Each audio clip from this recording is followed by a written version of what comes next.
I have several roles within Cardiff Met, one of which is the chair of Cardiff Met's Black, Asian and Minority Network, Minority Ethnic Staff Network. By day, I'm a project manager within Business Improvement Services. I'm also branch secretary of Unison at Cardiff Met and the professional services staff representative to the Board of Governors. So I have multiple different hats that I'm always wearing at different times. Just to say that the Student Services and Employability team welcomes you to the Diversity in Industry panel, and may I add that you're very welcome. I'm glad to see so many people here. We've invited 6 fantastic speakers to share their knowledge and experiences with you, and we hope that you will leave feeling fully equipped, empowered, and prepared to approach the future steps in your career with confidence. Before I pass over to our panel to introduce themselves, I'd just like to make a couple of points around housekeeping for today's session. I'd like to ask everyone to keep their cameras and microphones off, apart from the speakers, that is, until the Q&A session at the end. We'd love to hear from you. We'd love to hear your questions. So if you have any, you can either put your questions directly to the speakers in the Q&A in the final 15 minutes, or you can use the chat function and we can ask them anonymously for you. Also, the final point of housekeeping is that we'll have a comfort break roughly around 2 o'clock halfway through, so you can get another cup of tea, stretch your legs, and rest your eyes. So, without further ado, I'd like to ask our panelists to introduce themselves, and I'd like to start with Lynn. Hi everyone, great to be here today. My name is Lynn Bullerman. I am the Cardiff leader for BYP Network, which is a Black professional network of about 50,000 members in the UK and overseas. So I mainly run and host a lot of events and work with a lot of employers, helping them to recruit more diverse candidates, mainly kind of at mid and senior level, as well as entry, just making sure that as Black professionals, we have that support throughout our careers. I have a sort of business and management background, and I've been working in marketing for the last couple of years. I'm now a consultant as well for marketing, and I went to Aberystwyth University and now live in Cardiff. So very much a kind of girl that moves about, but really pleased to be here today. Thank you very much, Lynn. And next we have Leandra. Hi everyone, so I work at Disability Wales. I'm a DPO fund coordinator. Essentially what that means is I'm supporting disabled people's organisations to do with projects based around the COVID pandemic. I'm also a recent university graduate, and so have been quite involved in getting in touch with some universities and getting involved in some of the stuff they're doing like this, because I'm so new to getting out of university and going into the world of employment. Thank you very much, Leandra. And next, Addy. Hi everyone, my name is Addy Rao. I am part of the UK Civil Service Fast Stream, so I work for the UK government. I graduated in 2019 from Bristol, so not that far from Cardiff. I spent my first year as a fast streamer working on EU exit stuff, as most fast streamers tend to, and I've moved across to the Ministry of Defence, where I'm working on MOD programmes. In terms of my diversity and inclusion kind of credentials is kind of a little bit less, but I've been working alongside the civil service in terms of our diversity internships. So in case you aren't aware, we have a summer diversity and an early diversity internship for first, second years, and kind of even beyond. If people are interested, I'm happy to just talk about that a bit later as well. Okay, brilliant. Thank you very much, Addy. And Stefan, you're up next. Thank you. Hi, everyone. I'm Stefan Doering. I'm brand strategy lead at PwC in the UK. Working out of our London office. So I sort of very much sit as part of our sales and marketing group and sales and marketing team, working on the branding side of things, brand strategy, positioning, perception, all that kind of thing, and helping support our client-facing teams with their go-to-market activities. And I'm also a member of the leadership team of our Shine network, which is our LGBT plus inclusive business network across PwC, but also open to people who don't work within the firm. And it is sort of our LGBT plus inclusive business network for professionals. So very passionate about all things diversity and inclusion, and thrilled to join you here today on this panel. So thank you for having me. Thank you, and welcome, Stefan. And Abid, I believe you're up next. So, hey everyone, I'm Abid. So I am a recent graduate at PwC, so I'm working in ethical hacking within cybersecurity. So I've done my degree in mechatronics and robotic systems, and I've done my master's in robotics, and I've done a lot of work while at university, especially for empowering students from a lower socioeconomic background. So I created this professional development project while at university, where I brought in companies such as PwC to provide skill-based workshops for students. Yeah, it was just incredible. Yeah, I've been doing that at PwC as well. So I'm a Colour Brave advocate and social mobility champion as well. Yeah. Brilliant. Thank you very much. Thank you very much, Abid. Has Sean been able to join us yet? Sean hasn't come on the call yet, unfortunately. So I'm just trying to get in touch with her to see where she is. But if you want to get going, Dan, that's absolutely fine, and hopefully she'll be able to join at some point. Okay, thank you very much. Just once again to say a warm welcome to our panel, and it's exciting to see the diversity of knowledge and experience that you have across the piece of equality and diversity and real life lived experience in the working world. So I'd like to start with a question for all of you, and can you share with us what diversity, equity and inclusion mean to you, and why you feel that they're important in the workplace? And Stefan, can I start with you, please? Yeah, sure. Thanks, Den. So I think obviously diversity, equity, inclusion are absolutely critical in the workplace, and not just in the workplace, in the workplace and beyond, because ultimately our society is diverse, our world is diverse, and working in organizations, to better service the world, our customers, our clients, we need to have diverse perspectives, viewpoints, people within our organization. So I think diversity fundamentally makes organizations better, makes organizations stronger, and that's why it's so important. You can't kind of separate things from the work that you do and your customers, and it all links together. And actually, the more we have diversity, the more we have diverse perspectives, actually the better everything becomes, and that everything grows and drives positive impact. And that's why it's so important to me. I think equity is a really interesting one. I'm sure a lot of people have seen that kind of meme graphic with the three people looking over a fence, right? And there's a sort of very tall person, a medium, and a short person. And I think equality, everyone gets the same box, but two people still can't look over the fence. And equity, everyone gets the right box to support them, to see over that fence. And actually, I think that really sums equity up nicely for me, is being given the right support in the right circumstances to have the same opportunity and equal opportunities and fairness in the opportunities. And that's why it's so important. And inclusion obviously, I think for me is a massive piece, because inclusion is basically about making people feel welcome, making people feel valued. And I think at its most basic is that at that human level, right? Valuing everybody for who they are. And that's why it's important to me. Okay, brilliant. Thank you very much. I could not agree with you more.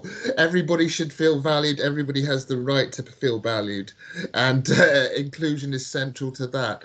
Lynn, can you say what diversity, equity and inclusion means to you? Absolutely. So for me, diversity is really about being able, in the workplace anyway, for me, is about being able to walk into a workplace and see, one, people that look like me, but also people that I would never normally interact with people from a lot of different backgrounds and having the opportunity to connect and engage with them. Equity is really for me about having access to equal opportunities. And I think Stefan made a really good point about equitable action, because the only way to have equal opportunities is to make sure that everyone has the right amount of support that's needed for them. And inclusion really is about feeling psychologically safe enough to voice my opinion, and to know that that opinion is valid and appreciated within that environment that I'm in. Mm-hmm. Yeah, brilliant. Perfectly summed up. Thank you very much, Lynn. Leandra, what about you? What do those three things mean to you? For me, I kind of, in my head, put all of them together, because once combined, it means that everyone can feel free to be their genuine self. It doesn't really matter in the setting. Obviously, we're talking about the workplace here, but everyone should feel able to be completely 100% themselves and not have to withhold their opinion or anything like that. So by having large diversity within your workforce, everyone can be themselves and be valued for that. Also with equity, making sure everyone has that ability to speak for themselves and be themselves, by having that fairness and that stuff in place. And inclusion, again, just goes into the whole, you can 100% be yourself without being judged, without worrying about being bullied, for example. So for me, that's kind of what I feel when I hear those words, is everyone being able to be themselves. Mm-hmm. Yeah, thank you very much, Andrew. I couldn't agree more. That those concepts of self-definition and self-determination that we take with us, and being able to take those into every room we go into, are vitally important things. And that diversity, as both Stefan and Lynn have talked about, broaden our horizons and also make for better organisations and better working relationships. Thank you. Addy, what do they mean to you? Well, I'm not sure there's kind of much I can add to that. I thought it was pretty comprehensive. But, in broad strokes, when I think about diversity, I think about minimizing barriers to entry and allowing everyone a chance not only to be heard, but to have the same opportunity to be heard. And then from an inclusion perspective, it's kind of, again, about just creating the atmosphere which allows people to feel comfortable to speak their true minds and to bring their whole self to work. Mm-hmm. Brilliant, thank you. And Abid. Yeah, I feel like I can't add anything to what everyone else said, but just summarizing in my head, diversity is basically including everyone, regardless of their background, not dependent on their race, gender, sexual orientation, nationality, religion, just including everyone and bringing everyone together. But inclusion is more of you including them, right? You including them. You are aware of their cultures, their backgrounds, and you're including them in events, basically. Like I read an article about this, and this person, she was saying that diversity is like being asked to a party, right? So you have loads of different people. Inclusion is being asked to dance in that party. That's quite important, making sure that you feel welcome, you feel included. And when it comes to equity, it's making sure that everyone has like different starting points in life, right? So some people, they might have let's say they might be hindered because of something that happened in their life or something, but making sure that everyone can get that equal opportunity regardless of where the starting point is in life. And that's I think is the essence of what equity is that confidence, building that confidence to achieve what you want. Yeah, brilliant. Thank you all. I think that's we've got some really clear definitions of what those terms mean in general senses, but also to you personally and individually, coming from your diverse backgrounds.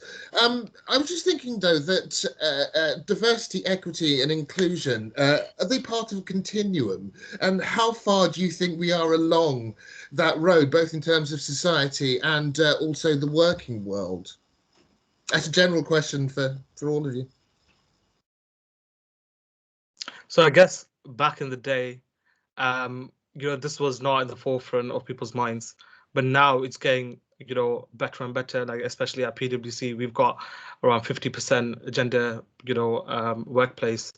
And we are employing more people from the BAM community, from the LGBTQIA plus community. So it's just we are working towards it, and I think people are more aware of understanding and accepting people for who they are, rather than having that preconceived notion or the unconscious bias about people, right?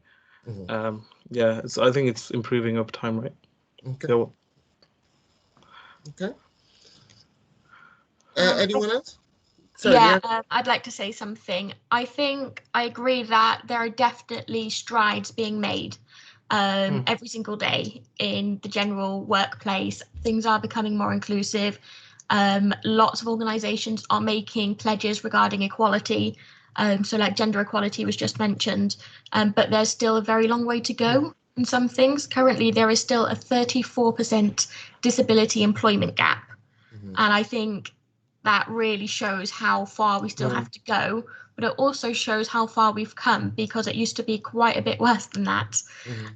So I think we're doing well, but a lot more needs to still happen. Yeah.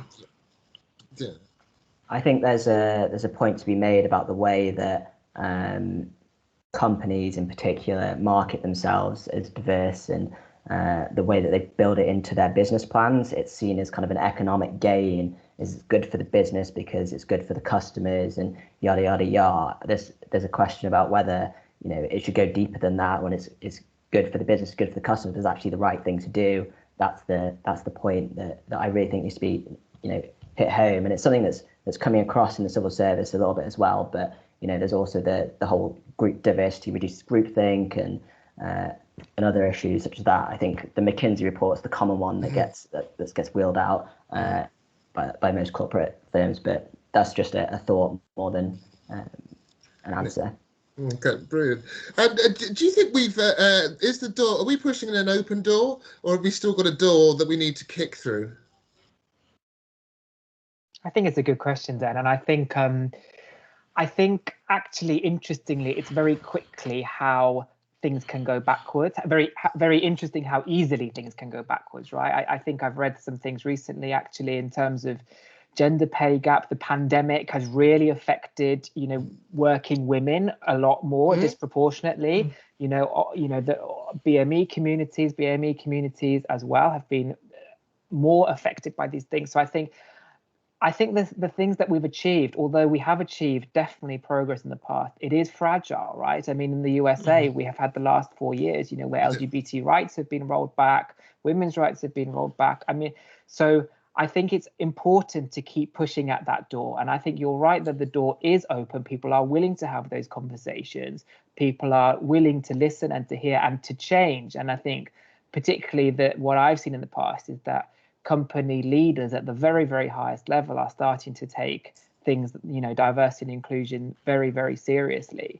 But as others have said already, there is still a long way to go. And actually, I don't think you can become complacent about that and how quickly things can actually change, for socio-economic matters, for, political matters, all that kind of thing. So yeah, I think you have to keep fighting, I think, and keep working, keep moving progress forward.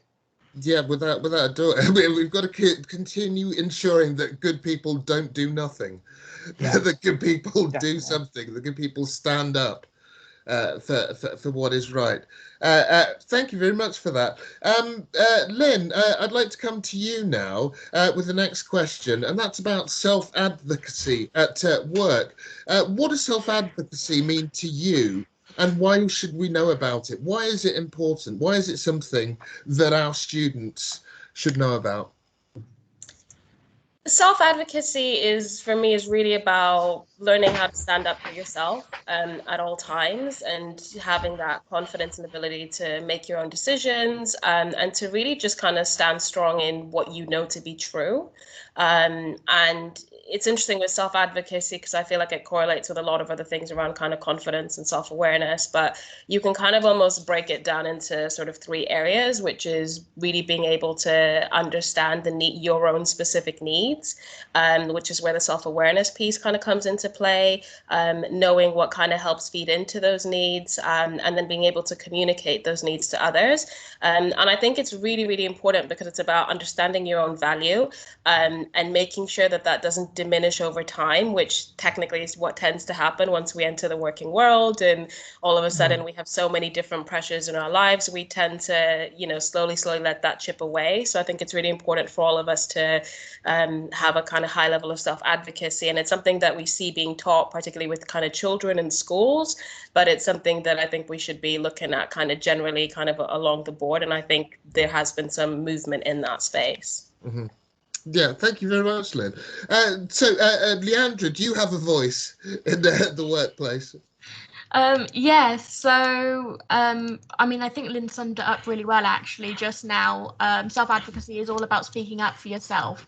But tied into that, it's knowing what you need to speak up about. So, I mean, in the sector I work in, the disability sector, the use of the social model of disability, where it's about the lack of access, which disables you rather than your own personal impairments, I think is a really nice example of how self-advocacy can really help you, and also look at yourself in a more positive frame, because a lot of people have self-confidence issues and self-esteem issues. So being able to reframe things and look at something from that perspective of it's not you, there's just a lack of adjustment so that you can work to your full potential. So for me, that's what self-advocacy is about. And I think it is really good to highlight how you do need to always have a good look at yourself. What do I actually need? What do I need so I can be my best self? Which is really important, but it's all about speaking up for yourself and doing your best to get heard. Yeah. I couldn't agree more. Addy, I was thinking that you work in the civil service, which can be seen as a great behemoth, but also hierarchical and potentially deferential. So, how does self-advocacy work in an organisation like the civil service? Sure, I think you've stolen my thunder a little bit, but yeah, I think Lynn defined it extremely well, and I was just going to go on to talk about why it is so important in an organisation that's humongous. The civil service is the biggest employer in the UK, and it's very disparate in terms of which bits of it are kind of leaping ahead in diversity inclusion, and which bits are kind of falling apart, falling behind. Different organisations, different sectors, different parts of the organisations, and kind of when you're a fast streamer, you get thrown about from different government departments to different government departments, depending on where you're needed. And it's really interesting for me to come from quite a young department, as the business department, into the Ministry of Defence, which is kind of regarded as one of the more antiquated and the slightly slower departments. Mm-hmm. And that's where it's really important to make sure that your voice is still heard there, that you bring across good practice, because sometimes the institution doesn't want to deal with the truths that you bring them. And so it's about doing it in a considerate way, but maintaining your beliefs and being strong in your conviction. Mm-hmm. Brilliant. Yeah, I couldn't agree more. Stefan and Abid, you both work in PwC. Is there a self-advocacy voice within PwC? Is it something that looked upon positively? 100%. I mean, I think at PwC we talk a lot about empowerment, right? And empowering people to be themselves and empowering people to speak up. There's actually no point in hiring a diverse workforce and then only have one person in the room's voice, do all the talking and speaking, right? So actually the whole point about having diverse voices, diverse perspectives, diverse thinking around the table is to bring all those voices in and allow and empower everyone to speak that voice and hear them, and then come to a consensus, work things out for the best way forward. And I think partly self-advocacy is about that as well, being empowered to to speak, to contribute. And I think it comes back to the very beginning where we're saying it's about feeling valued, right? Your contribution is valued. And for that to be able to take place, you need to be empowered to have self-advocacy for that. Yeah, I completely agree with Stefan and everyone else, to be honest. Everyone's made really good points. What I could talk about is an experience that I had myself. And while I feel so comfortable, right, working in an organization such as this. One of the things that happened was because of COVID, our training for our cybersecurity training got delayed. So they put us in different placements, and one of the placements that I got put in was financial crime.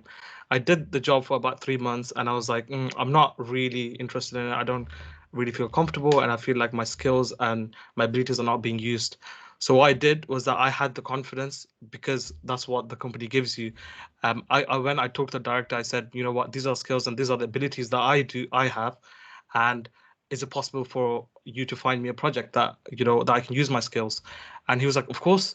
And that's what self-advocacy is all about. It's about making sure that you know your skill set, you know your abilities, and making sure that is being heard by higher management, by people, so they value your skills, I guess.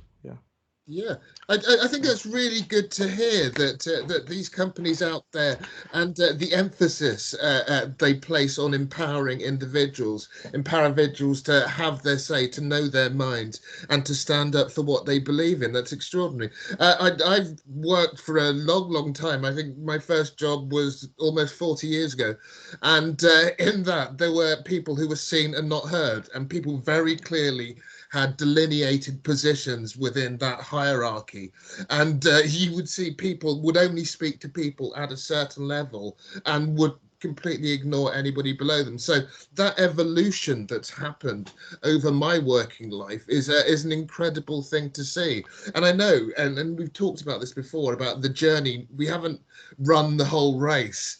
If this is a 100-meter race, I don't know, we're probably still in the first 10 meters, but at least we're moving forward, and I think that is vital. Cool. Thank you all for that. The next question is around tackling discrimination in the workplace. And who should you turn to for help? What should you do? Can you talk about the internal processes that exist within your organisations for reporting discrimination and tackling discrimination? And Leandra, I think I'll start with you this time. Okay, so always the first step is to go to your higher up and say this has happened, and also making sure that you're aware of the grievance procedures. So in my organisation, we have this shared drive, and in my first week working here, I was going through, it was part of my induction week, is going through all of our policies. So what do you do if this has happened? Who do you go to? Who's the right person to go to? But also, if you're worried and looking for further advice, if you're in a trade union, you can always go to your union rep as well.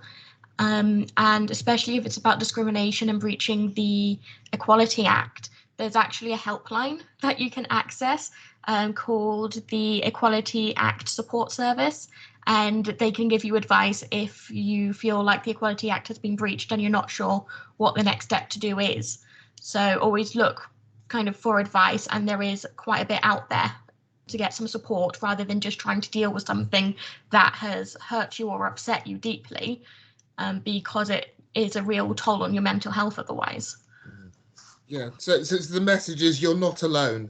That Yes. there are people out there to look out for you, to help you, and to plot your path through to resolution, which is always important wherever you work or wherever part of society you're in. Abid, what about within PwC? How are things there in terms of reporting procedures, especially around discrimination? Yeah, definitely. Stefan might have more of an idea because he's been there for longer than me. But so we've got a lot of networks within PwC called the People Network. So there's 11 of them. So we've got the Shite Network, Stefan's part of, we've got Colour Brave, we've got Social Mobility, and all of these, they have these advocates. So you can basically go and talk to them directly, anonymously, in confidence, and those issues would actually be raised up and resolved. There's been like a couple of issues that I had that was resolved immediately. And it's that having that confidence to actually do that. Not only that, personally, this is my personal opinion. I think it would be better, for example, if someone is being discriminatory towards you, it will be better for you to talk to them first.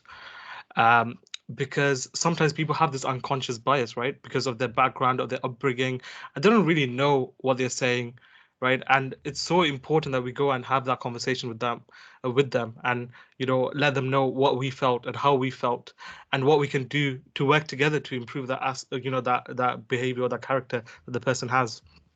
I think that's quite important. Doing that first, before actually talking to the higher ups. But that's my opinion anyway. Yeah, I had a fine point it is too. Lynn, so open, honest conversations welcomed around discrimination in your working life? Absolutely. I mean, I wouldn't be able to talk from an employer perspective, but I've worked for companies for very many years, up until last year before I kind of became a consultant. And actually, I have a slightly different take on it because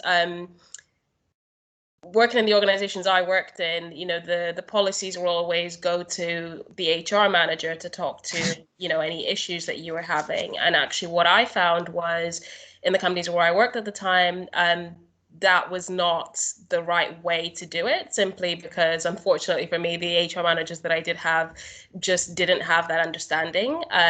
So it wasn't, although I think things have changed now, but at the time that's what it was like. And also there was nobody, if it was an issue on race, there was nobody within those organizations that was from a similar background as mine that was in, often I was the only Black person in the company, or if there were others from a different background, they weren't at a mid or even senior level, so they wouldn't really be able to help. But I think now, my advice is really around going to your networks, your specific network within those organizations, and seeking help, as they're really there for that, to support you in those situations. And also, I think speaking to where you don't have that, speaking to friends that work in a similar industry or professionals, simply because sometimes you can get stuck in your own head about your experience, and until you know that it's happened to others, it becomes bigger than it needs to be. And also, I think actually, Adam made a really good point about calling it out to that person. I think typically for years, we tend to internalize things and not speak out, but actually calling it out lets that person know, because sometimes they don't know that they've treated you in a way that isn't acceptable. Yeah, and that is so important. Stefan, is calling people out, is that acceptable within PC? Is it encouraged? Is it something that we should do in terms of discrimination reporting and the processes that exist within PwC? Abid's given us an overview from a perspective, but as you said, you've been there a little bit while longer. Have you seen changes over time? Yeah, definitely. I mean, a couple of things to add. So first of all, I'm about 2.5 years into my career at PwC, so I haven't been there 10 years or 20 years, like some other colleagues. But I've definitely seen, so I've already joined at a time when I think great processes are in place, and like the diversity and inclusion agenda is already very, very much top of mind. I think there's a couple of resources at PwC and things that are really important. So everyone has a line manager and a career coach, right? So you immediately have those 2 points of contact who are there, and your career coach is literally there to support you throughout your career, your mental health, your well-being, and any issues of something like discrimination. You can immediately discuss with your career coach. They're sort of independent to your team, independent to your line manager, and a special voice. People have mentioned the human resources, HR kind of teams. There's always HR teams. There's a dedicated D&I team that you can always go to. There is also an anonymous helpline. We have an anonymous speak up helpline. So if there's a really serious issue and you actually want to report anything anonymously or talk to them anonymously, you can do that as well. So there's a lot of resources within the company to call out discrimination, or if you're affected by discrimination or any other kind of inappropriate behavior, to raise that. But actually, I think it also does depend on the context, right? So I think if, as others have said, if it's appropriate in a meeting, and if something has just happened or it's a microaggression or something, yes, people should be calling that out, and people should be addressing that right now and there and then in the moment, and I think partly it's an educational thing, if in an LGBT kind of space, right, if someone, if people ask, oh, what did you do at the weekend? Did you go out with your girlfriend or something? I was like, no, I am comfortable to address that there at the moment. I wouldn't class that as discrimination. I think discrimination is always unacceptable and can obviously goes at a much, much deeper level. But depending on the situation, I think, yes, it is right to call people out there and then, and make sure that you realize that behavior is not acceptable in a workplace environment, or actually even in any kind of environment. Yeah, completely so. What about in the civil service, Addy? What's your perspective on this?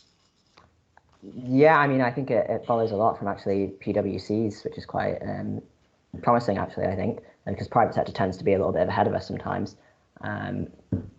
But just to kind of backtrack to one of the earlier points about educating individuals, it is almost like we have an obligation to help people get to a place where everyone's comfortable, and that does involve sometimes calling people out. It obviously depends on the type and the amount of abuse, but educating your seniors, your peers, is a really important thing. But in the civil service fast stream, each department kind of has a different escalation system, but the civil service fast stream similarly has a line manager who's in charge of giving you your work, and a talent development manager who's more kind of thinking about your long-term future, and is kind of your port of call for your mental health and for diversity and inclusion issues. In effect, we have HR teams, we have a trade union, which will very much fight for you. We see a lot of emails from them. Lots of networks, both within the department, if you feel close to that, and within the civil service fast stream. So that's your cohort of graduates coming through the year, or people who aren't graduates or who are on the fast stream. And we have this thing called the People Survey, where you can anonymously report things, and you can actually Google. So I Googled it right now, just double check. You can see the 2019 results for each department, and they'll show you how many people have felt that they've faced discrimination, how many people have reported it. It redacts obviously some information, but that will provide you with a first port of call if you're interested in seeing the statistics. Yeah, brilliant. Thank you. And thank you all. Just to follow on from that, and it's to go a little deeper into a point that you've all raised about having those difficult conversations and calling people out. So many of our students, once they're graduating, will be going into their first major roles in work. Have you got any advice for them about ways of approaching those conversations when in the workplace? So that's, again, open to all of you. I mean, I think the first and possibly most important tip is to be constructive in the way that you challenge people, and it's not to be overly negative. Sure, what the other person is doing is wrong, but they may not realize that it's wrong, and you building that constructive relationship will be better for you and for them in the long run. So maybe hide your rage a little bit would be my tip.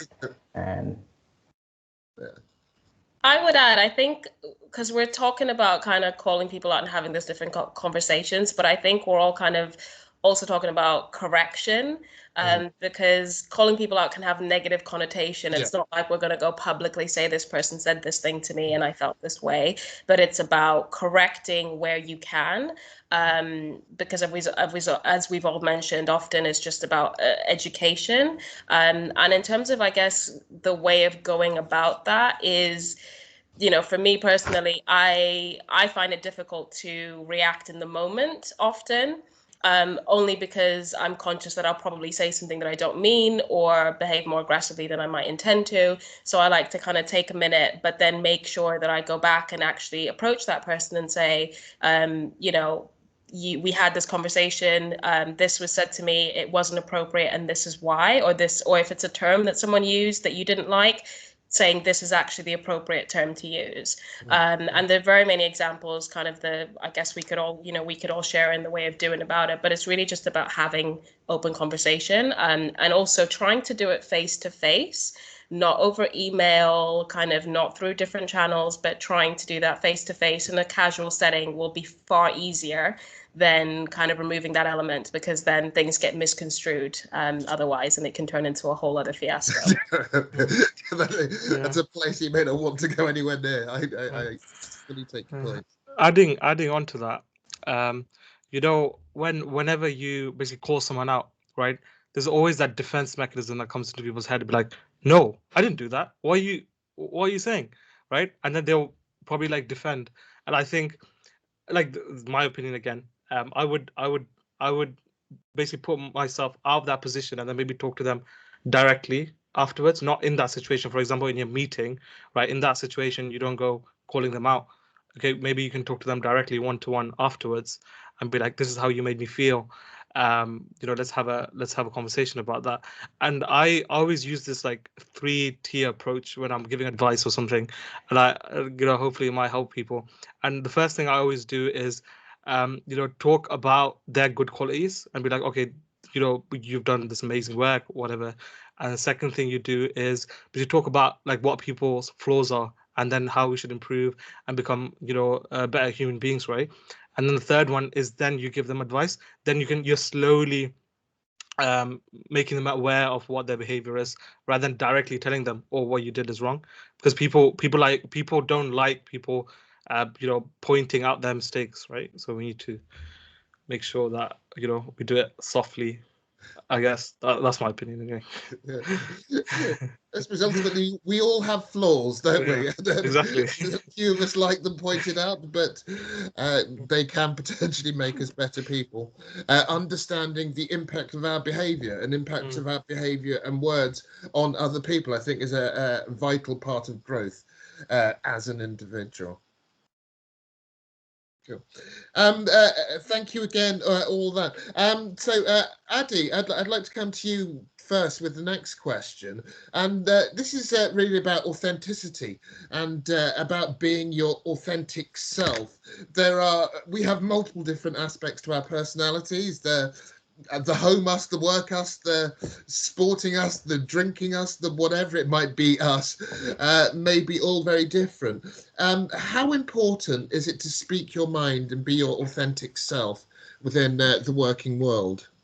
Yeah, so again, I can only speak for the civil service, but we have this program called Bring Your Whole Self to Work, and it is really about encouraging you to bring everything with you when you come to work, because people need to understand you, people need to understand the way that you've been working, they need to understand who you are really, and they want to make the best use of your skill set, and that is by bringing your whole self to work and being authentic in yourself.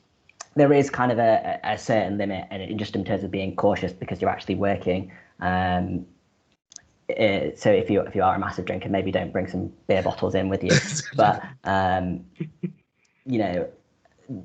bring as much as yourself as you feel comfortable, but ideally that self should be very close to 100%. Okay, cool.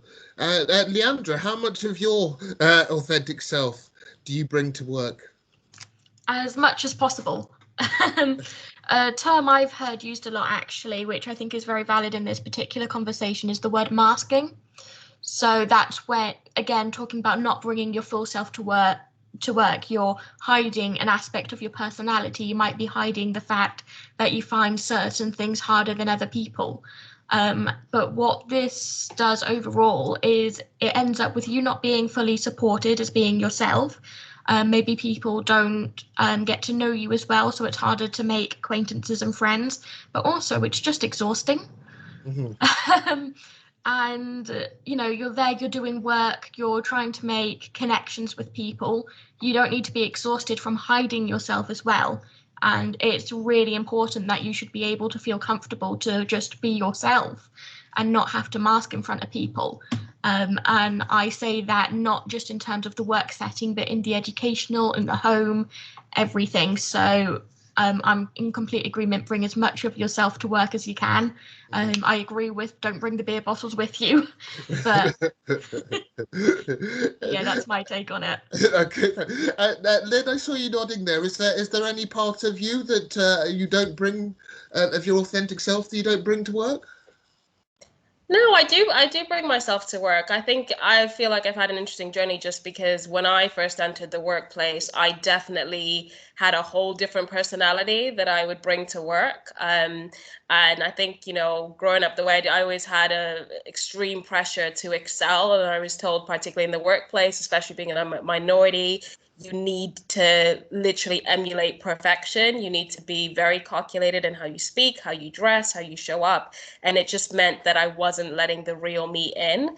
And that's really exhausting. I think there's no point being someone that isn't you, but I think it's also understanding that we all have different aspects of our personalities.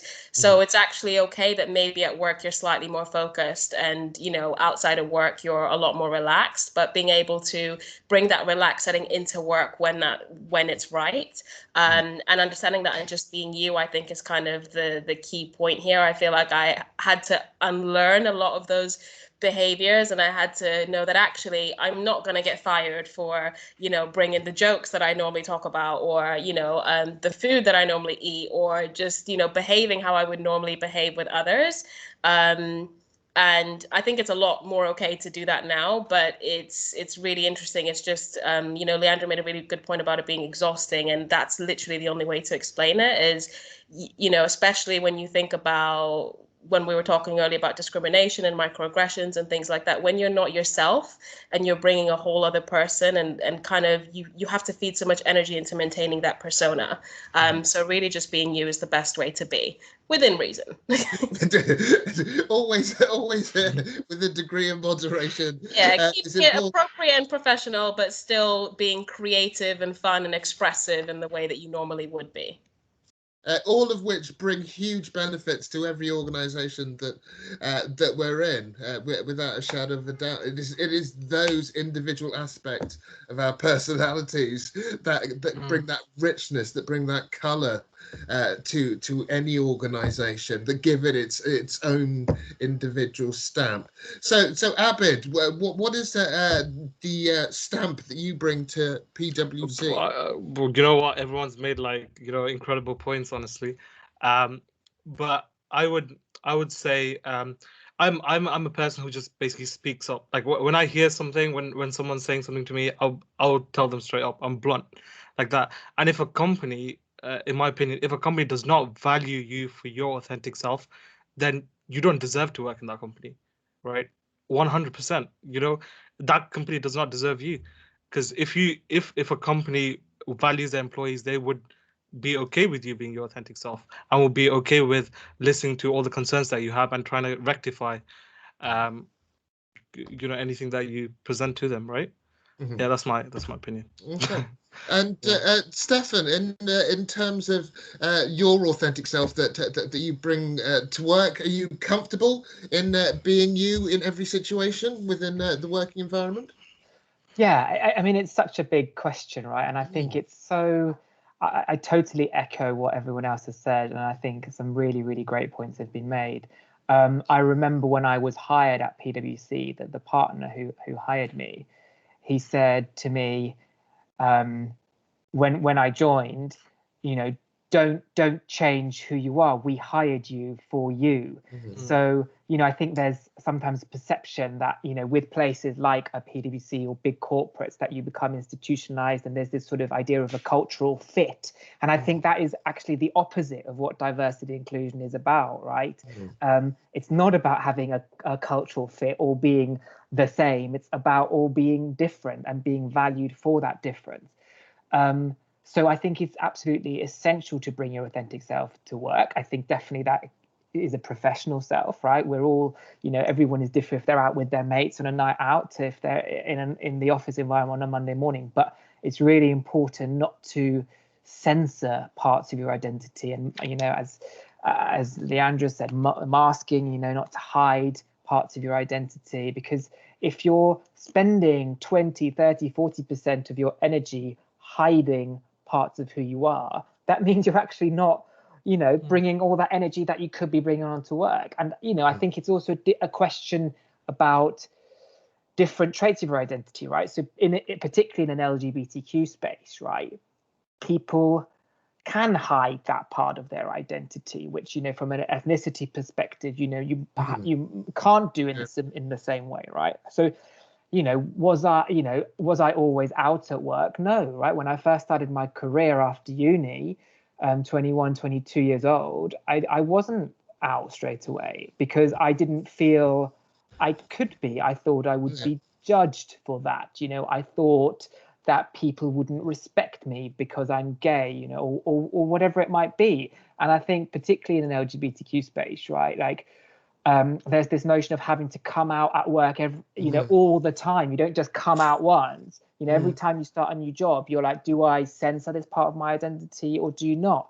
But from my experience, right, like, it's so much richer, it's so much more powerful, it's so much more real and authentic when I do bring my authentic self to work and don't hide that part of identity. So if you are comfortable, if it's safe to do so, then I think it's very, very important that people do bring their authentic self to work and again are empowered to bring their whole self, and I think that's about the cultures that we create in organizations to make people feel included, make people feel like they belong, whatever ethnicity, race, sexual identity, gender orientation, disability they might form part of their identity.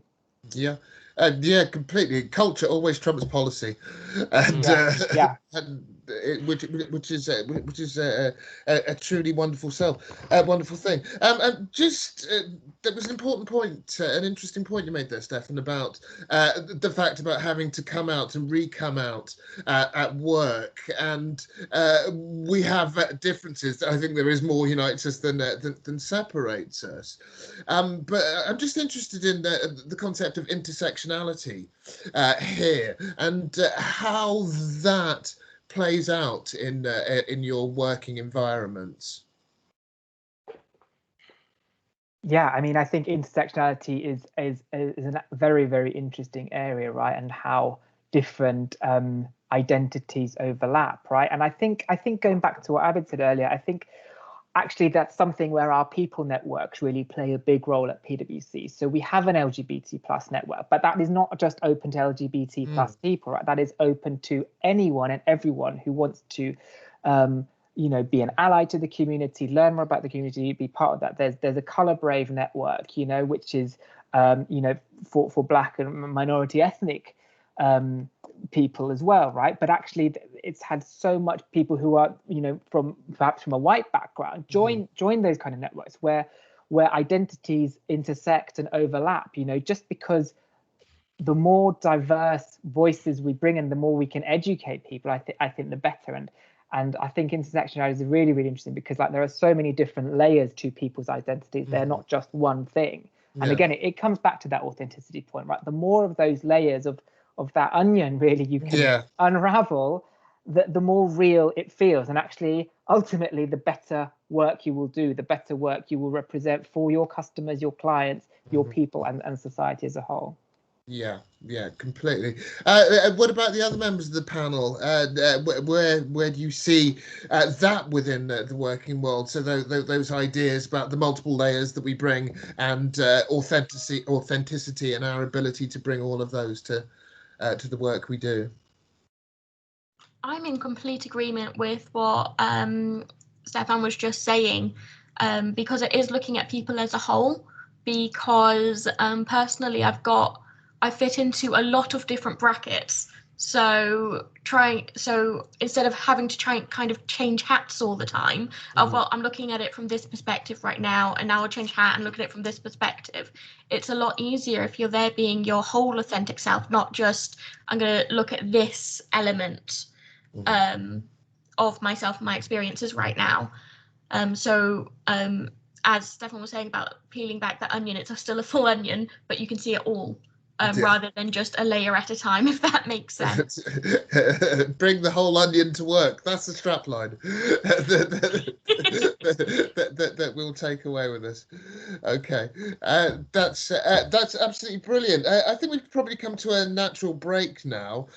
So I just wanted to thank the panel for your contributions so far. It's been enthralling. It's been really wonderful to hear your experiences, and I'm sure the audience have loved hearing them. Just a reminder to them, any questions you want to put in the chat, please feel free, and we'll go through them in the final 15 minutes. But for now, if we can take a comfort break, it's just before 2 o'clock. If we could come back for 2:05, that would be great. Thank you all, and see you in about 6 minutes. Thank you.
Cool.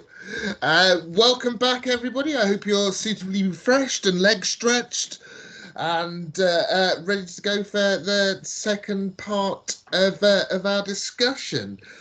Leandra, I'd like to come to you first with the next question. And it's about diversity in workplace culture. Is it just as important as diversity in hiring? So, for example, many companies say they encourage diverse applicants, but do they demonstrate that in the workplace? So accessible offices and equipment, for example, toilets that are gender neutral, giving leave for other religious festivals, so Ramadan, etc., as well as Christmas. So where do you stand on that question? I feel that it is just as important as diversity in hiring. And actually, if you go in for an interview, for example, you're going to take note of that sort of thing. So if you are going into a building and there's a load of stairs and no ramp, and you're a wheelchair user or someone who can't manage stairs very well, you're going to go, maybe this isn't the place for me. So I think in practice, diversity in the general workplace culture is extremely important, because the people who you're hiring and you're trying to get this more diverse group, they notice these things, and from that they quite often will get a feeling of whether or not they feel like they'll fit in. This is from my personal experience from a number of events. So yeah, I think it is just as important, because I think it's really telling of the organization, personally.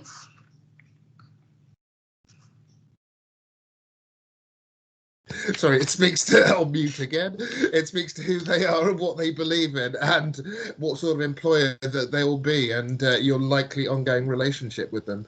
Abid, I'm probably going to go to Abid and Adi next, because as relatively recent starters in your roles, how have you found things? Have you found that hiring to being a part of the workforce?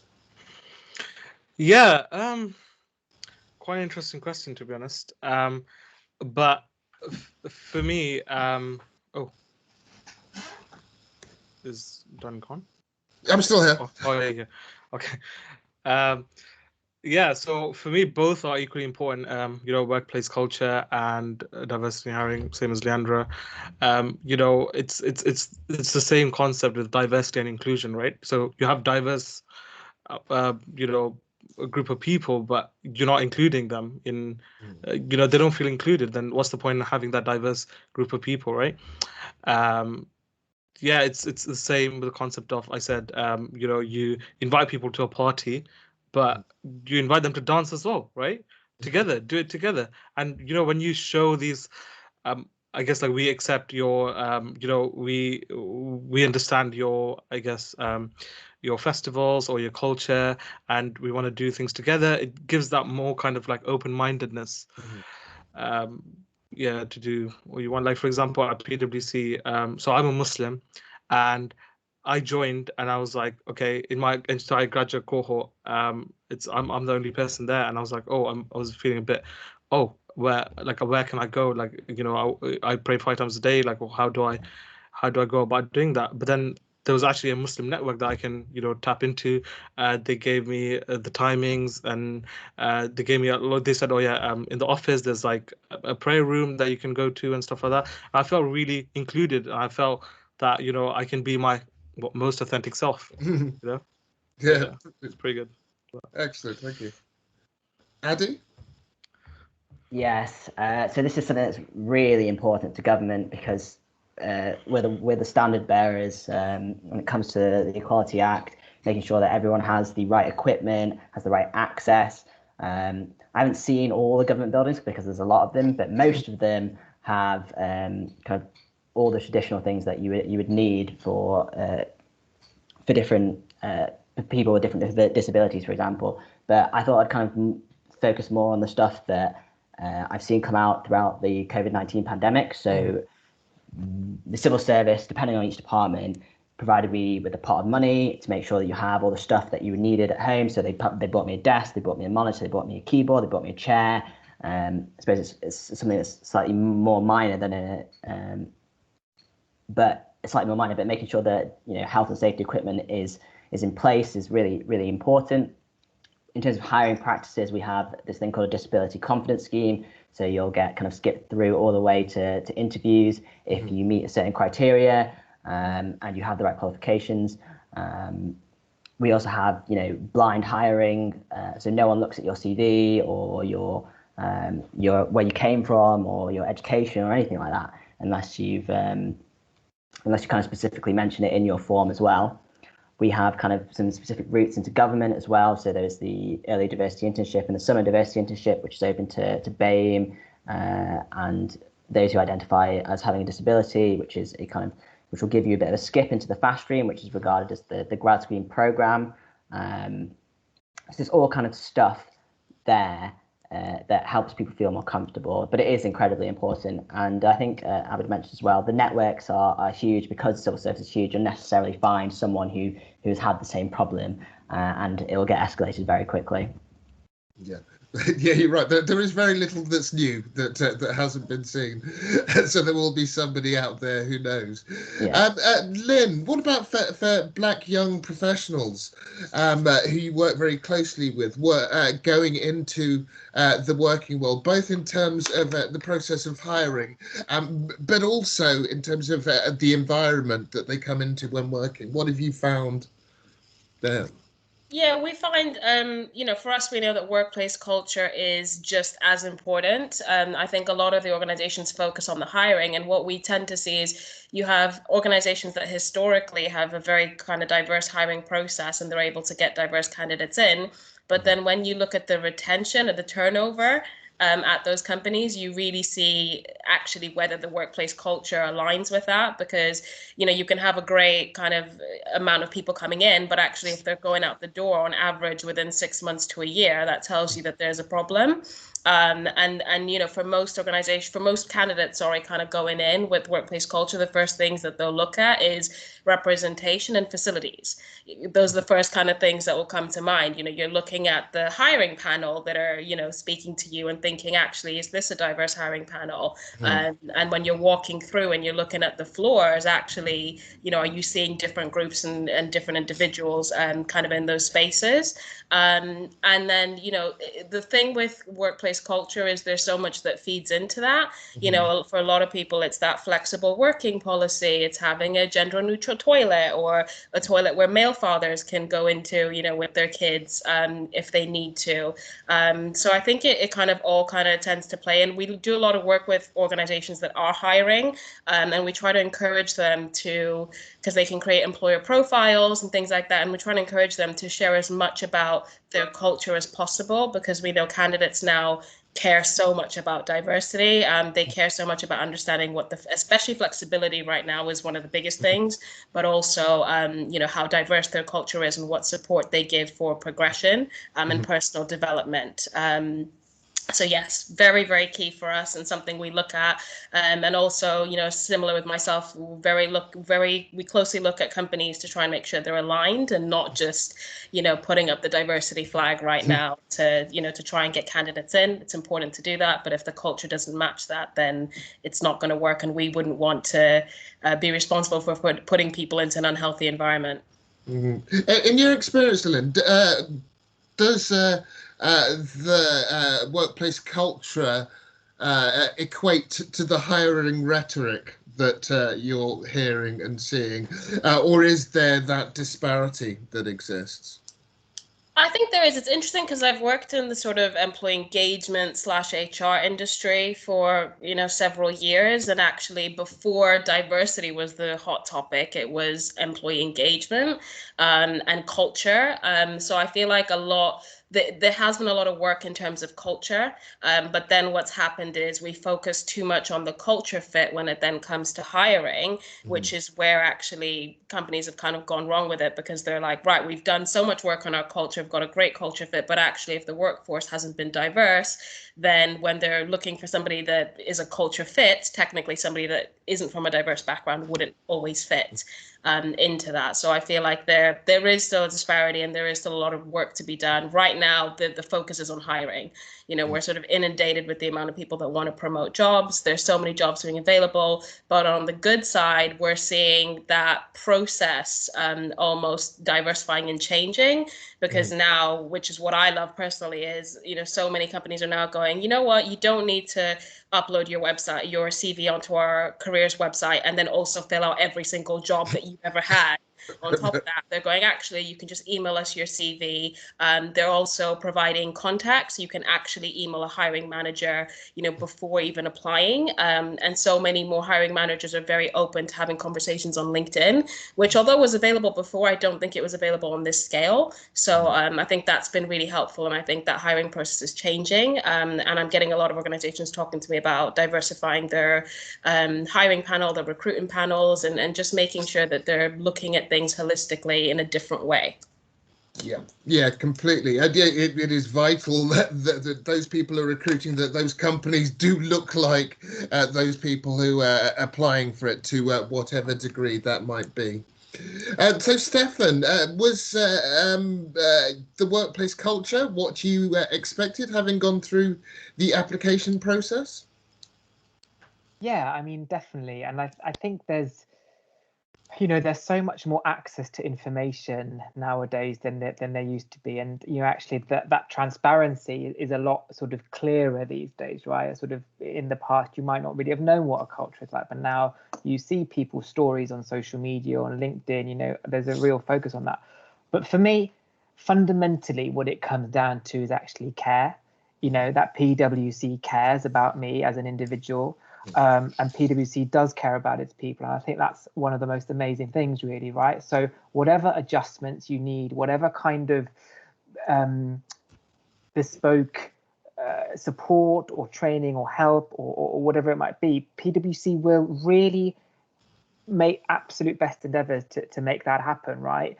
And I think that's what is so important for me about an inclusive culture, right? It's actually like, okay, we care about our people, so we're going to make sure that things are right for them. And, you know, whether that is flexible working policies, or whether that is, you know, accessible offices, or whether that is, you know,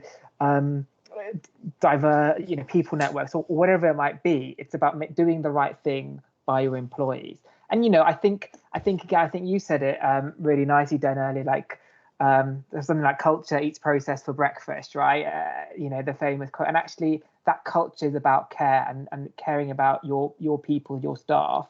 And, you know, I think the more companies now recognize that if they look after their employees in a better way, that helps them actually do better work, and that in turn is better for everybody. So it's a virtuous cycle, right? You know, obviously at PwC there's a really, really important 5-point action plan on diversity and inclusion, which includes inclusive culture, includes senior level accountability, includes the recruitment process, fair work allocation, and progression coach. And all of that is formalized, right? But I think what's more important than formalizing all these things is actually just caring about people and people's individual experience. Yeah, it's so simple but so true and so powerful. Caring about people as individuals and their experiences, and bringing those to bear when they come to work. I think it's an incredible thing, and such a vital part of the working world. Just another general question for you. Do your the people you work for and with, do they look like the societies that you live in?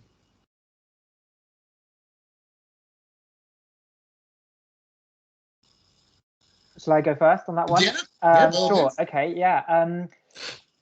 So I think it's really interesting. I think, as we've said before, I think we're on a journey, and I think there is still work to be done, right? And I think particularly where there's work to be done is as you go through the various seniority levels throughout an organization, right? And sort of there is a huge amount of work that has been done, right? But like out of our 900 partners, kind of the most senior people who own the business, right? Like, are they fully representative of society at the moment? Probably not yet, right? I think we're doing really well on gender. I think we're starting to make inroads on minority ethnic. I think actually Black representation, you know, taking it out of minority ethnic, I think is still something that, you know, we are working on very, very actively. And I think there's various things that have to happen within that. So I think, yes, to answer your question, PwC and the organization I work in and the organization we are starting to become much more representative, much more diverse of the societies, the communities that we serve. But I think there is still disparity as you move up the levels, but it's something that is definitely actively being addressed and being worked on. Okay. What about the rest of the panel? Do you find similar experiences in your places of work? For my organisation personally, we're actually a very small team. Off the top of my head, I think we've got 10 people in the organisation, including the chief exec. So within that, we are lacking some diversity. There's not a gender balance, so we've actually got more women than men working there currently, and we don't have a wide ethnic diversity within, or BAME diversity within the organisation. However, we are continuously trying to make progress on that and making active efforts when hiring new people. So it's a very difficult question, I think, especially when you've got such a small base you're working from as well. But I think currently we're doing the best we can, and we're trying to improve every time we have a position available. We're trying to improve that section of it, if that makes sense. Yeah, it makes complete sense. And Addy, is the civil service still straight white male? Well, it's come a long way. Is the brief answer, but you know it's got a long way to go. You look at the permanent secretaries. We've made huge strides on gender, but you know, sometimes I look at some director generals and my permanent secretaries, and I don't feel they're representative, but I think they're making the right steps to get there. They're just not there yet, and that's just the simple answer to it. This seems receptive. It seems like they're building the right pathways to get the people to make it more receptive, to make it more representative, but I'm just not sure we're there yet. Yeah. But we've talked about a journey quite a lot, and that's it. We're all at different stages of slightly different journeys. It reminded me of COVID, actually, is that we're all experiencing the pandemic, but all experiencing it in subtly and sometimes majorly different ways. And those disparities that we've talked about throughout this discussion are writ large throughout all of that. Okay, thank you all. My next question, I'm going to start with you, Lynn, this time, if I may. And it's just about the difference between positive discrimination and positive action. What are the differences as you see between those two, and why are they important? More of a tough question, this. I feel like it's interesting because I feel like it's really important to be able to have that separation. I think often we see a lot of grouping, especially when we think of terms like BAME, you know, especially when we talk about diversity. I think it's really important to have that separation, which is where I guess that kind of discrimination can come in, and that works in every group's favor, because this is where they can then get equitable action that actually works, you know, to support the needs of that specific group. You know, and positive action is really around taking into account the changes and the feedback that people are providing and really taking action in that space. I think, especially last year, so many people have been calling out inequalities, across the board, and we've seen a lot of talk and not as much action, and that's what we're kind of calling for now and looking at taking positive action. I think the fear almost, there's a lot of fear around discrimination and inequality, but actually not taking action is far worse. So being able to take steps, even if it might not necessarily be done in the right way or the most perfect way, but it's still a step forward, and that can really help to move the needle on things. Okay, yeah, of course. So, Abid, how do you think we help people lose the fear, as Lynn talked about, and to start taking direct action, and how, positive action, and how will positive action, how does that differentiate, how do you differentiate it from positive discrimination? Very tough question, It's not an easy one. Yeah. Well, if I'm not mistaken, so a positive discrimination is when you have this quota that you need to fill, and you just bring people in just to fill that quota, right? You're not really making people feel included. You're not really making it diverse. You're just doing it for the sake of, I need to tick these boxes, right? Mm-hmm. And positive action is actually finding the right amount of people, right? Including them, making them feel good. You can't just tick boxes when it comes to, diversity and inclusion. You can't be like, oh, I need one black person. I want this. I want this. That. That's not how anything works, right? It's more about finding someone that is maybe in equal level, right? Equal level, and then making them feel included within the workplace. Mm-hmm. That's it's a very tough question, to be honest. I never thought about it. Yeah, and I think that's kind of the central premise behind the question, is that it is incredibly difficult, and that there aren't always easy answers. And anyone who says that they have all the answers and says that the answers are really easy really doesn't understand the problem, is what I would suggest. I think that we have a lot of work to do, and the more we work together, we can get to those solutions. And positive discrimination was relevant at a particular time, and positive action has taken over from that point. So there's a fine balance. Oh, sorry. No, carry on. No, there's a fine balance, right, between positive discrimination and positive action. And it's quite hard to find what that balance actually is, and depends on your culture, I guess. At the workplace. Yeah, for sure. So, Addy, has the civil service got that balance right? I'm not certain. I think this is the truth of it. I think whether positive discrimination or affirmative action is kind of right way forward is maybe a policy decision that's being debated very heavily within departments like the business department, who set things like the corporate governance code. So if you look at basically corporate governance is the way that a company runs, and BEIS owns that kind of discussion. We currently have a comply or explain procedure for corporate governance, and that includes things like diversity and inclusion. So we have comply or explain provisions, which are built in. So companies will have to be like, okay, well, we haven't hit this target. Well, this is why. But it's targets and it's not quotas, as mentioned before. So it's a big policy debate that's being argued very fiercely, not just in the UK, but across the world. You look at places like Norway, which had obviously a quotas for female boardrooms, and they had a really harsh penalty. Actually, they were going to kick them out of the main stock exchange if they didn't meet their quotas. And it's again debatable whether that's worked or not.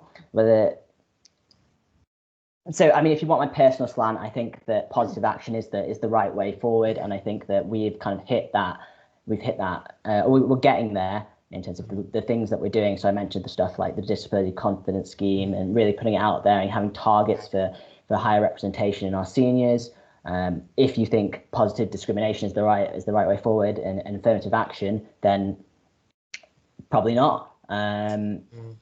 but that'd be true of every company basically, actually, in the UK now. So I think it is a big policy debate, and maybe in the next 20 years we'll see a shift, and the shift will be affirmative action and quotas. It is kind of very anti-British, actually, but it's something to think about. Yeah, without a shadow of a doubt. Stefan, is positive action the right way forward? Yeah, I mean, it is a really tough question, and I've had the benefit of having to a bit of time to reflect on it as the other panelists have spoken. I think there are some real issues across organizations, in terms of diversity and hiring and practices. And I think it's in a company's best interest to find the best person for a particular role. And if the pool that you're looking at is straight white men, that is, by definition, definitely not going to be you will not get the best talent if you are looking at a very small universe of people, right? So actually, if you're looking at a much larger universe, an inclusive universe, a diverse universe, a universe that makes up what our society looks like, you will get much better talent from a bigger pool than from a smaller pool. So I think it's really important to ensure action is being taken to address things like systemic things that have happened over many years, trends that have happened over many years. And I'm not an expert on the terms of positive discrimination and the legalities of it, so I'm not making a comment on that, but I do not see that looking as part of the broadest universe, taking the very best people, whatever background, identity, orientation, race they might be, as positive discrimination. That is how it should be in my view. Yeah, thank you. Leandra, do the right people get the right jobs? I hope so. Short answer. I mean, as everyone's been saying, that's a really hard question to answer. And there's such a fine line in places between positive action and positive discrimination. But I am in agreement that positive action is needed, not just looking from kind of my perspective working with Disability Wales, but also just because,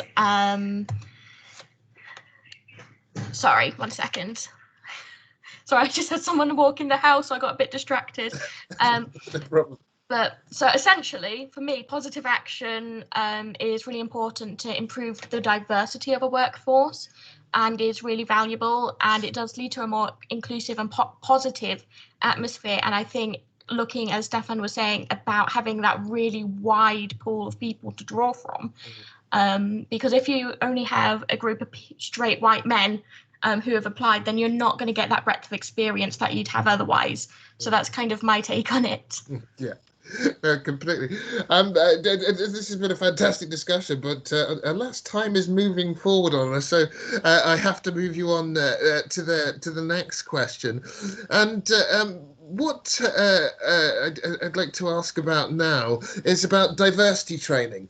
And diversity training in some institutions is viewed as a panacea for all ills.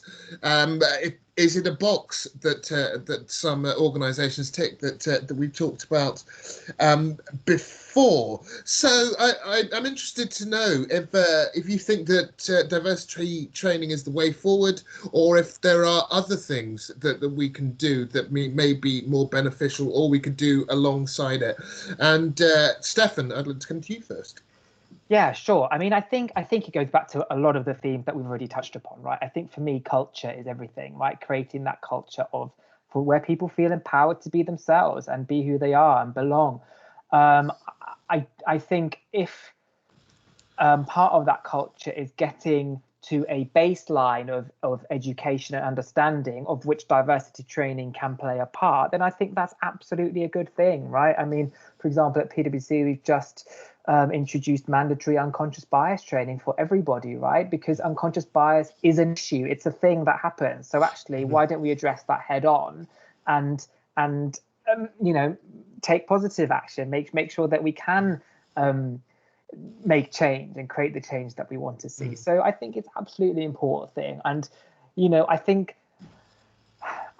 it's disparaging for, you know, to call it a tick box exercise or things like that, because that's not what it's intended to be. It's intended to drive positive change, and I think it has a role to play within a bigger cultural sort of environment of doing the right thing, caring about your people, caring about individuals. Yeah, I wholeheartedly agree. Do you agree, Addy? Yes, I you know, training and education is good regardless, especially mandatory training, because it actually forces people to do it. If you can have additional voluntary training that maybe is a bit more advanced in treating people how to deal with kind of the slightly tougher issues, then again, great. I think we have to recognise that different people have different baselines. They're starting at different points, and therefore what may seem rudimentary and kind of just obvious to you isn't so obvious to another person, which is why getting that base level in is important. I think, you know, again, everything we've said throughout the panel is applicable in terms of making sure that we as individuals educate people when things aren't going the way that they should be, or kind of self-advocating for your own views, and making the change where you can. But I actually do strongly believe that the D&I training is a pretty good and important way of keeping it in the conscious as well, keeping it in people's minds. Yeah, thank you.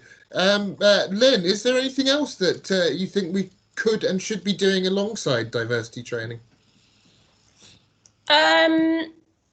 Yes, I think, because Stefan made a good point about it being foundational. I feel like the problem with diversity training is there's the assumption that, you know, if you do the right diversity training, you shouldn't really have these issues anymore. And actually, it doesn't really work like that. So it's more about using it as a foundation to make sure that there's almost an invisible contract, if you like, to continue to self-evaluate and self-reflect and challenge the status quo or the way things are done. And actually, I think you get more change from stories and conversations, and being able to facilitate those, you know, in a workplace setting, I think really can do more than just, you know, a training exercise or an educational piece. Because, you know, if we've seen anything from last year, it's that people are moved by a story, and people are moved by other people's stories within their circle. So I think being able to create space where people can really learn from each other and kind of get that empathy to understand, or to go, actually, until it's personal, you don't always understand it. But if somebody that you know says, actually, this is what happened to me, and this is, you know, where kind of that diversity comes in, or that unconscious bias comes in, it becomes easier for them to digest. So I would say, you know, training, but making space to facilitate conversations that maybe wouldn't normally occur. You know, they're not water cooler conversations, they're kind of a bit deeper. So creating time and space for those to happen on a regular basis alongside that training can help. Leandra, anything else that you've experienced or come across that you found valuable in this field? I think Lynn actually just really hit the nail on the head there. Lived experience is so important when discussing these matters. And in terms of diversity training, it does need to come from people with lived experience, because you need to be able to hear those stories, feel the effects these actions have had on people.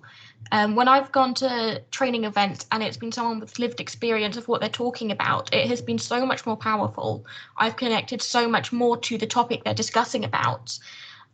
So I think diversity training is really important. It lays the foundation. However, then what it must also do is cause constant kind of, not monitoring, I can't think of the word, but kind of checking yourself, am I actually being inclusive? Am I taking this into account after the training is done? You need to be doing that. So when you next walk into the office, it's use a wheelchair user example again. Is there a ramp into the kitchen, for example? And so diversity training is very important, but even more so is that lived experience. And it shouldn't always be the one person in the room with lived experience who's just another one of the office staff saying it either, because you shouldn't have to explain your existence all the time. So I think there's also a bit of a fine line between self-advocacy and education, if that makes sense as well. Yeah, it does completely. That's a really strong point. Now I'd like to move us on to our final question, and that's really if you could speak to our students, how can they be the change that they want to see in their world, in this world? How can students feel empowered to make changes in the workplaces that will bring positivity for everyone? Abid, I'll start with you. Yeah, thank you. I don't think I answered the last question. That's fine.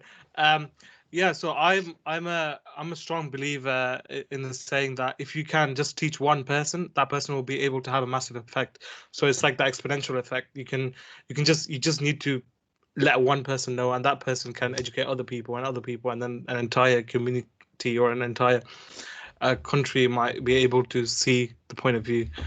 Yeah, that's what I believe. Yeah, and also like going back to the previous question, because I had something in my head. No, I wanted to say. Always do. So we talked about training and how important that is, and like Lynn and Stefan said, that it needs to be a baseline, it needs to be foundational, right? That people know what's important. But then what about so how do you prevent it from just being a tick box exercise? Because everyone's gonna see that training and be like, oh yeah, I've done that now, I've finished. But how do you implement it in real life? So our department especially, we've got people from like diverse backgrounds and kind of put them in a coffee roulette session. So every month we have like a session together where everyone just talks about life and talks about anything, to be honest. So you get to know each other. Because maybe that kind of sessions would actually help people understand someone else's point of view and become and have that open-mindedness. Yeah. People's lives are endlessly interesting. I've always found, Stories. and we are learning every second of every day. And the more stimuli we get, the better our responses. I've always found. So, Addy, how can our students be the change they want to see in the world? How can they feel empowered to make change? So one of the things that I've kind of learned as I've joined the civil service in the last 2 years coming out of uni is that people in general kind of want to learn, they want to listen, they want to get better, they don't want to put their foot in their mouths and make these mistakes. And you can really be an agent for change, because so many people do experience these things and don't speak up. But one person can really make a big difference. I'll give you an example. In my life, I kind of built on some momentum following the BLM kind of issue in the last summer, and I kind of set up a diversity and inclusion film club. So I quite like film, and I just wanted to throw out some ideas there and see what people thought, and get some ideas thrown back at me, and get told I was wrong or I was right or I was somewhere in the middle. And that was something that I did in my last job, and I moved across, and it kind of stayed there. And that's a bit of a legacy for me, in that I've created something there that was that adds value and has grown. And it's something that you can do, and I'm sure that you can talk about diversity and inclusion much better than I can. So, I mean, if I can do it, anyone can do it. We can all do it, without a shadow of a doubt. So, Lynn, how can our students have agency in the workplace? I think it comes back to our original kind of question and points that we made around self-advocacy. Understanding kind of where your strengths lie, and trying to lean into those. And I know Abid mentioned earlier about how, he was able to kind of go to someone more senior and say, actually, these are my strengths. Could you find something that aligns with me? So that's a really great example of that. And I think it's also because I feel like when you enter the workplace, you're very, most, people anyway, are very keen to learn, and particularly keen to learn from senior leaders. But I think about learning from your peers, and think about connecting more with, other people that are entering the workforce just like you, and being that person that can really go out and talk to people you wouldn't normally talk to. But also, I would say if there's something that you want and you can't see it, then create it.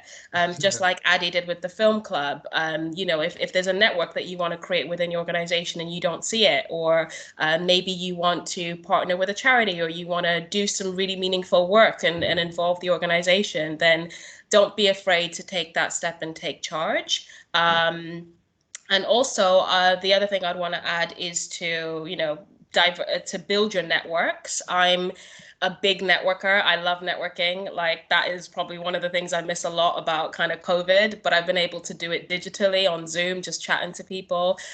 So really try and find a support network. So find a network of people that are representative of kind of your community. And, if you're considered a minority, then find a network of other people that have similar traits, but also find other networks to join and be part of, whether that's industry networks, kind of networks that will get you creative, but also help you to progress in your field, and really try and make friendships and get to know those people. Don't just attend events, like actually try and connect one-on-one, because those things will go a very, very long way. I've seen so many people get jobs, get new connections and all of that just through LinkedIn, through COVID. And I'm talking about people from CEOs and HR managers, down to graduates. So it applies kind of throughout your life.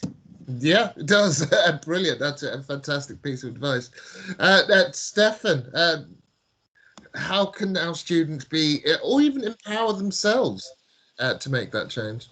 Yeah, I mean, totally echo what others have said, and some great points there, Lynn, in terms of building your network. And the other thing that really resonates with me is taking action, right? So don't be afraid to take action, right? If you want to see some change, if you want to see something happen, if you want to create something, just go out and do it, right? Just do it. And, ask for forgiveness, not permission, really, I think, because there's always going to be people who put up barriers. There's always going to be people who say, no, you can't do this, you can't do that, you're not right for this, but for whatever reason. But actually, every one of us is unique. Every one of us has a complete unique skill set, experiences, lived experience, background, identity, and that brings something to the table. So value that and take action with that. Okay, take action. This is a call to action for us all. And Leandra, the final word to you in terms of how our students can be the change that they want to see in the working world and the world beyond work. I think so far everyone has made very valuable points. And I really liked the point about networking, because something I've discovered is by making connections with lots of people from different organizations, I'm being heard more. And like in meetings, I'm getting listened to more than I thought I would be. As a new employee, as a recent graduate, I didn't have the experience, or at least that's what I was telling myself. However, then when I was actually in the meetings, I was being listened to. So I think it's also a case of take the chance, say something, because it could just be your own self-confidence letting you down. People are more willing to listen, I think, than we let ourselves believe sometimes, especially if we've had negative experiences in the past. So I think it is about grabbing those opportunities to be able to speak up and say something and self-advocate and find networking groups who can help support you when advocating for change. So I think this last question is just a really nice finish, because it kind of mixes in everything we've already said. So that's kind of my piece on it. Yeah, I couldn't agree with you more. Before we move on to some of the questions from the floor, this has been a fantastic conversation, and I wish we had 4 hours or 6 or 8. I wish there were pubs open. I wish there were coffee shops that we could go to and just have a chat, because it's just been wonderful for you to share your experiences and to hear the things that you've experienced in this life, and the things that you know. And I think they'll be invaluable to our students. Anyway, some questions from the floor, and these are open to the whole panel. The first one is, as a non-binary or transgender trainee teacher, how would you suggest tackling the topic of gender and gender identity during job applications and interviews? Who'd like to take that one first? Anybody? Yeah, I'm happy to start off with that one. I think it's a really interesting question, right? So obviously gender identity is a protected characteristic by law, right? So there is, you know, discrimination is against the law. So, you know, the law is on your side, but I'm not quite sure sort of if that's the crux of the question. Maybe it's more like if your sort of gender identity comes up, I would, you know, I think it's a really interesting question.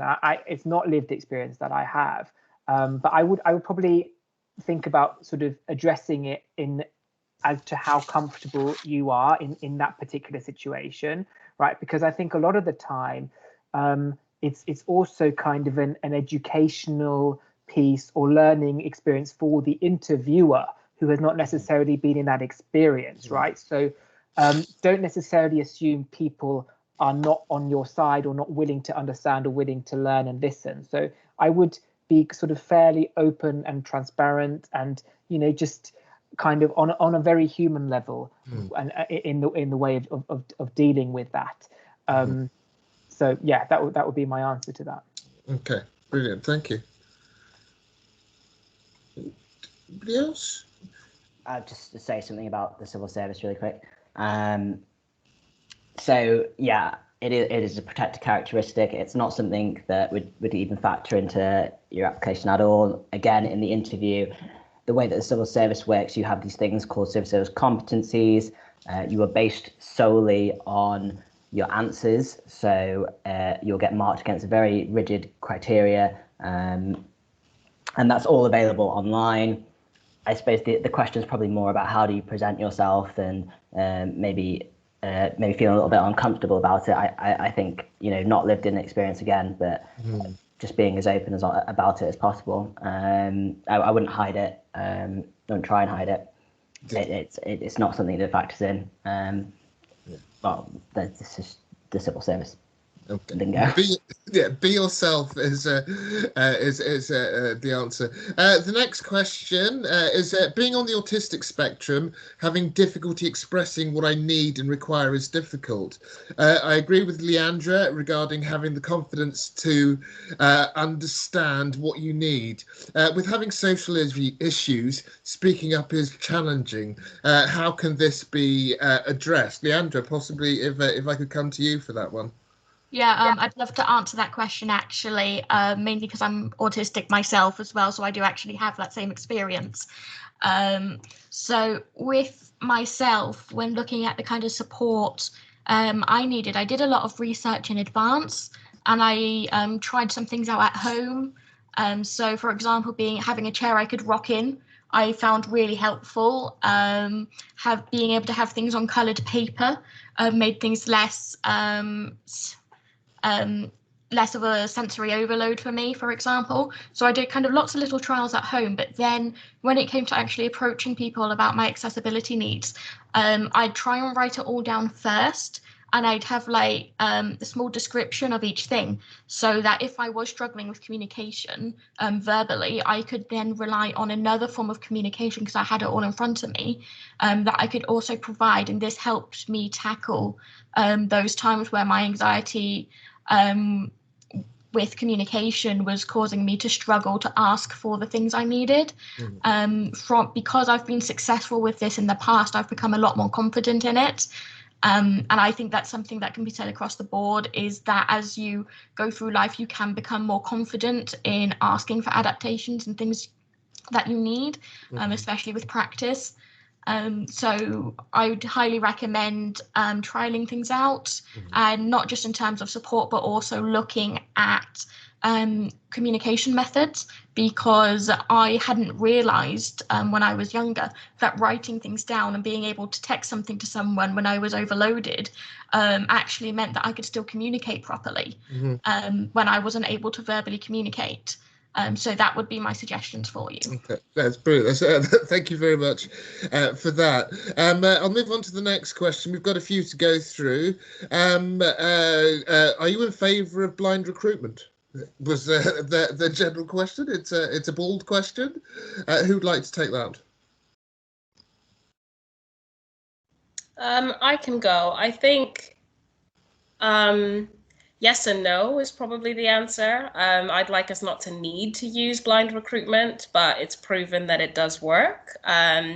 And especially kind of within ethnic communities, I think we've known for a very long time, hence why a lot of people ended up changing their names, or parents would give their kids kind of non-ethnic names so that they wouldn't have to face that in the workplace. I think it works and it doesn't. It kind of has a place. I think I push more for kind of the diversity of the recruitment panels and the recruitment processes, because then you don't necessarily need the blind recruitment in place. But it can work where those other things, aren't in place and don't exist. Okay, cool, brilliant. I'm sure we all have opinions on those. That could have been a whole question on its own that we could have gone round, but I will move on to the next one, which in some ways follows on from that, and is particularly relevant to me, actually. What are your thoughts on people of colour being discriminated against because of their natural hairstyle? For example, braids, afros, dreadlocks, that are often not seen as being professional, being seen as unkempt and messy, despite it literally being how it grows out of our scalps. How do we push against that? What are our rights?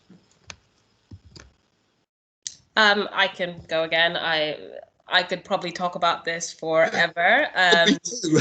I think it's extremely unfair, and that's just the way that things have been. And I think a lot has changed actually recently. I think it was this year or late last year. There's a new kind of policy that's been released. Well, not policy, but it's an agreement. It's the HALO. It's called the HALO something. I can't remember the second bit. But basically, it helps to protect people to have your natural hairstyles out and not be discriminated against. And I think we'll see that being implemented by a lot of organizations this year, next year, kind of in the next few years. And for me, I think wear it loud and proud if that's how you prefer your hairstyle being. Because also, especially like Black women, we like wearing our hair in multiple different ways. I used to go into work every month. I'd have a new look, and I would always have people asking me, "Oh, like your hair's changed again," or this, or this or that. Or it was just so many uncomfortable conversations. But I think wear it and be proud. And actually, now is the time to speak up against it. So if you are discriminated against because of your hair, I think you need to speak up about it, because especially in this day and age, it's not acceptable. And I think organizations are far more willing to respond to that. It's not unkempt, it's not messy, it's beautiful. And I think, we all should wear our hair however we like. That is our choice. We have that kind of privilege, and, hair has so many different textures. So yes, I am very much for that. And just pushing against it is just speaking up, going to HR if it's an issue. And in this case, calling it out. It's where I would say is very applicable. Say it loud. I'm insert characteristic and proud. Yeah. The final question is what are the mechanisms to put in place at a workplace if diversity is being abused by the employers or the employees? Abid, I don't think we've heard from you in this final section. Would you like to lead on that one? Yep, why not? So at PwC, we've got this anonymous reporting thing where anyone can anonymously report, be like, okay, this is how I felt, and then that would actually be taken to whoever needs to be talked to and all those kind of stuff. And also we've got, like I said, like we've got the people network, and we've got people within that people network that you can actually talk to and make you feel comfortable, and also actually raise the issues as well in confidence. And then I think Stefan can probably give a bit more on that. Stefan? Yeah, I'm not 100% sure if I understand the questions by diversity being abused, and I'm not sure exactly what you mean. But you know, I think if there's as Abid said, if there is a diversity, if you are being discriminated against, or there is a challenge to your particular identity or characteristic from a diversity perspective, then absolutely, you know, there are a number of mechanisms put in place to speak up against that, to report that, and to call it out, you know, because no one should suffer from any sort of discrimination or inappropriate behaviour towards them. That's not what workplaces are there for, and indeed, you know, other organisations and indeed in society. So, you know, kind of seek that support, get that support from the formal channels and also informal channels from your network, from your friends, from your people. Mm-hmm. Okay, brilliant. Thank you all. Just before we finish up, what I'd like to ask you to do is if you have a final sentence or a final thing that you would like to say to our students, that I would like to pass the call over to you, and I'll follow my team screen around. So, Leandra, you're first. I think be loud, be proud. Is what jumped into my head. Talk about what you're doing. Talk about who you are. Be yourself and show your most authentic self. So when I say be loud, I mean make sure that you're heard as your true self, and be proud. Be proud of yourself as well. You know, end of the day, you're all amazing, and everyone should be able to be their amazing self without fear of judgment. And if they are met with judgment, that should be called out.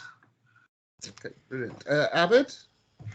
I would say be confident in your abilities, be confident in your skills, and then, you know, show that to people, right? Self-advocacy. That's all I'm going to say. Okay, thank you. Lynn? I just wanted to add quickly, sorry, to Rebecca. No. I just had a quick look. It's called the Halo Code. So if you do get any discrimination or pushback about your hair, I would look that up and refer them to the Halo Code. It's a pledge that businesses can get involved with. But that's a really good kind of resource you can use to show what not to do. And then, yes, sorry, any final thoughts? I would say I feel like students have it really rough at the moment, so I really feel for you guys. I would really say to try not to let, you know, what's going on right now deter you from your goals and kind of slow you down, and just try and look for, you know, ways in which you can excel and ways in which you might be able to do things better than you would normally not have been able to during lockdown. Please, please, please expand your networks, talk to more people, reach out to people on LinkedIn and different platforms, because everyone is so willing to help right now, and just support each other, be confident in kind of who you are and your abilities, and just, yeah, that's all I'd add. Okay, brilliant, thank you. Addy?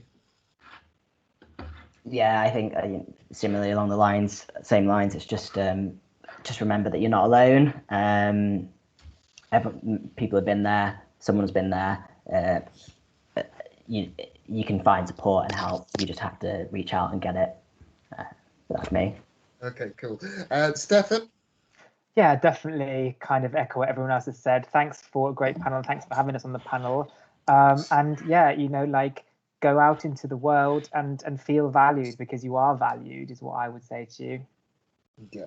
Thank you all. That's a really inspiring note from all of you to leave us on. And on behalf of Cardiff Met, I just want to I've just had some great final comments. Okay, great. Just wanted to, on behalf of Cardiff Met, to say thank you to you, our panel, for being such fantastic and interesting speakers today. Fully appreciate your participation, but mostly your insight and your knowledge and your lived experience of this world. I'm sure that you've given all our students so much to think about.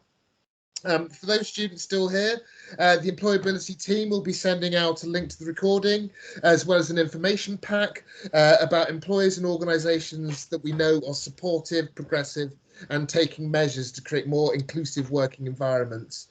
Also, if you need any support with the next steps in your career, please see the career service for webinars, appointments, or resources, and look out for upcoming events with a variety of employers telling you about what they have to offer and how to develop your skills in the future. So with that, I will say thank you once more to everybody who's contributed. It's been an absolutely wonderful session. Take care and have a wonderful afternoon. Thank you, everyone. Thank you for having Could us. I just All right, speak with all the panel at the end once everybody's gone, please? Oh, okay. That'd be great. Thank you.